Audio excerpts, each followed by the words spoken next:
Diamond రాణి తెలుగు రాష్ట్రాల్లో ఇది చాలా బలమైనటువంటి పేరు. పేరే కాదు, లెగ్ కూడా. లెగ్ అంటే ఏదో అనుకున్నారా? ఆషామాషి లెగ్ కాదండి. సోషల్ మీడియాలో ప్రస్తుతానికి ట్రెండ్ అవుతున్నటువంటి పేరు ఇది. ఇది మనం అంటుంది కాదు, సోషల్ మీడియాలో ప్రస్తుతానికి ట్రెండింగ్లో ఉన్నటువంటి టాపిక్. గతంలో వరల్డ్ కప్ నాదే అన్నారు, మనదే అన్నారు, వరల్డ్ కప్ దొబ్బింది. గతంలో ఇంకొక పార్టీలోకి వెళ్ళారు, ఆ పార్టీకి సంబంధించినటువంటి అధినాయకుడికి యాక్సిడెంట్ అయ్యి పక్కకు వచ్చారు. చావు బతుకుల్లో దాకా వెళ్ళి బయటికి రావాల్సినటువంటి పరిస్థితి. ఇంకొక పార్టీలోకి వెళ్ళారు, ఆ క్యాండిడేటే, ఆ సీఎం క్యాండిడేటే పైకి వెళ్ళిపోయినటువంటి పరిస్థితి. మళ్ళీ ఆ పార్టీ నుంచి బయటకు వచ్చి వాళ్ళ కొడుకు పార్టీలోకి వెళ్ళారు, ఆ కొడుకు జైలుకి వెళ్ళిపోయారు. మళ్ళీ అధికారానికి వచ్చారు, లెగ్ మారిపోయిందిలే అనుకున్నారు. కానీ మళ్ళీ అధికారం పోగానే మా అన్నకేంటి, మా అన్నదే అన్నారు. 151 నుంచి దెబ్బ కొడితే 11కి వచ్చి పడ్డాయి. సర్లే ఇక్కడతో ఏముందిలే అనుకుంటే పోయింది కదా. మొన్న పుష్ప సినిమాకి వెళ్ళి పుష్ప చాలా బాగుంది, ఇప్పుడు అల్లు అర్జున్ గారు సూపర్ బాగా చేశారు అని చెప్పి వెళ్ళి శాలువా కప్పారట. పాపం ఆయన పరిస్థితి ఏంటో చూసాంగా. దెబ్బకి ఆయన జీవితంలో కలలో కూడా ఊహించినటువంటిది జైలుకి వెళ్ళడమే కాకుండా ప్రతి ఆదివారం వెళ్ళి సంతకం చేసుకుని రావాల్సినటువంటి పరిస్థితికి వచ్చింది.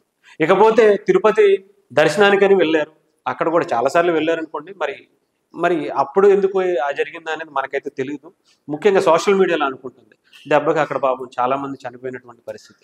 నిన్న రీసెంట్గా మళ్ళీ కుంభమేళ వెళ్ళారట, అక్కడ పాపం 30 మంది. ఇది కూడా జరగాల్సింది కాదు, కానీ మరి లెగ్గు మహిమ ఇంకొక మహిమ తెలియదు. కానీ చాలా మంది ఆమెను చూస్తే, ఆమె పేరు వింటేనే భయపడుతున్నారట.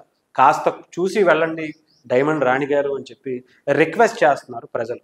దయచూసి మా ప్రాణాలను కానీ మాకు వచ్చే ఇబ్బందుల దృష్ట్యా మీరు బయటికి వచ్చేటప్పుడు కనీసం మాకు ఇన్ఫర్మేషన్ ఇవ్వండి. మీరు ఎక్కడెక్కడికి మీ షెడ్యూల్, మీ పర్యటనలు ఉంటేనే మాకు ముందుగానే చెప్తే మేము దయచేసి సైడ్ అయిపోతాం. మేము దాక్కునే ప్రయత్నం అన్నా, మీకు కనిపించే ప్రయత్నం అన్నా ఆ ప్లేస్లోకి వెళ్ళే పరిస్థితి కూడా లేకుండా చూసుకుంటామని మొరపెట్టుకుంటున్నారట చాలామంది. సో మరి డైమండ్ రాణి గారు కొంచెం కాస్త ప్రజల గురించి, ఆ నాయకుల గురించి కూడా కాస్త ఆలోచించి వెళ్ళండి. ఎవరన్నా కలిసేటప్పుడు కొంచెం వాళ్ళకి ఇన్ఫర్మేషన్ ముందుగానే ఇస్తే వాళ్ళు జాగ్రత్త పడతారు. సుమి, కొంచెం చూసి ఎక్కడికైనా వెళ్ళండి, ఎందుకైనా మంచిది. కొంచెం వాళ్ళని కూడా ఆలోచించుకోవాలిగా. మీరు అధికారంలో ఉన్నప్పుడు గోల్డెన్ లెగ్ అయిందేమో, కానీ అధికారం పోగానే మరి ఐరన్ లెగ్ అయిపోయిందా గతంలో లాగా అని చాలామంది భయపడుతున్నారు.